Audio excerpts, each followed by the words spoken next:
The darkness at Hollow Creek wasn't just an absence of light. It was a physical presence, heavy and suffocating, pressing against the old farmhouse walls. It was 2:13 a.m. when the silence broke. A soft, familiar sound drifted through the cracks of the window frame, freezing the blood in Laura's veins. "Mom," came the voice. It sounded exactly like Ethan, small and vulnerable, calling from the direction of the open barn outside. She reached for the door handle, her heart hammering against her ribs.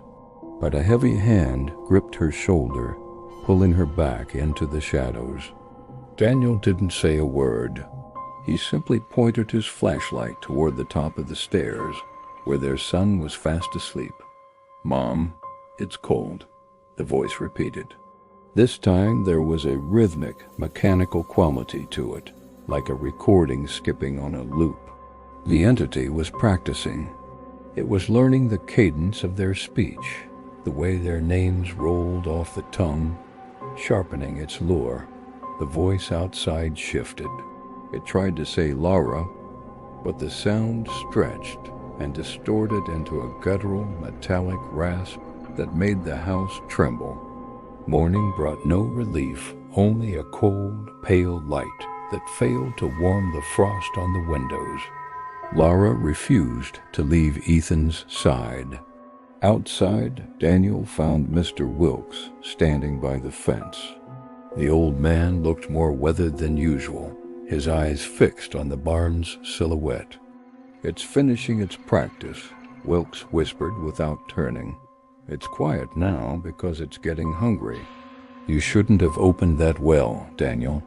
Inside the barn, the heavy iron lid of the stone well had moved. It sat halfway open, revealing a darkness that sunlight couldn't touch. Wilkes stayed at the entrance, his boots refusing to cross the threshold.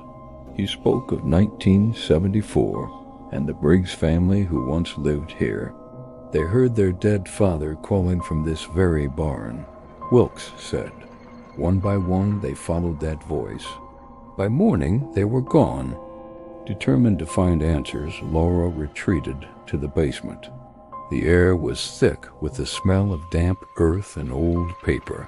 She pulled an old, yellowed photograph from a crate. It was a family portrait of the Briggs, standing proudly in front of their barn. But in the deep shadows of the barn door behind them, something else was visible.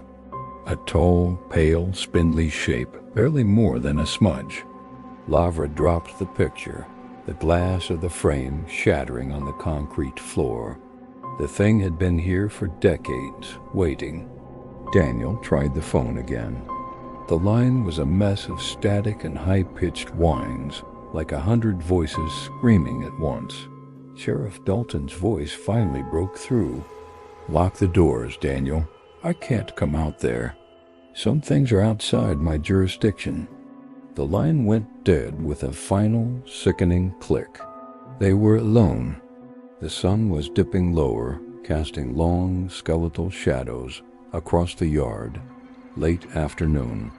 Ethan's ball escaped his grip, rolling toward the towering stalks of the cornfield. He chased after it before Laura could stop him.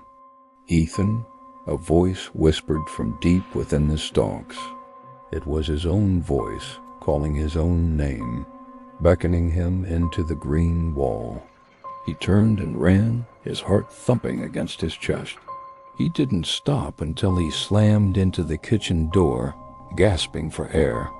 Night returned, heavier than before. Daniel sat on the porch, his shotgun across his lap, watching the barn door creak open in the wind. He clicked on his heavy flashlight, the beam cutting through the dark. It swept across the barn floor, catching a movement near the well. The light caught it a single, impossibly long, pale arm. It was dragging itself across the floor with spider-like precision. Daniel's breath hitched as the arm retreated into the stone well. The iron lid groaned, settling back into place with a heavy thud. Suddenly, Mr. Wilkes appeared beside him on the porch. He seemed to materialize out of the shadows, his face pale and grim. "It's stopped calling, hasn't it?" Wilkes asked. Daniel nodded slowly. "It stopped calling because it's finally awake. And when it's awake," Wilkes whispered, his voice trembling for the first time, "it doesn't need to lure you anymore. It knows where you are.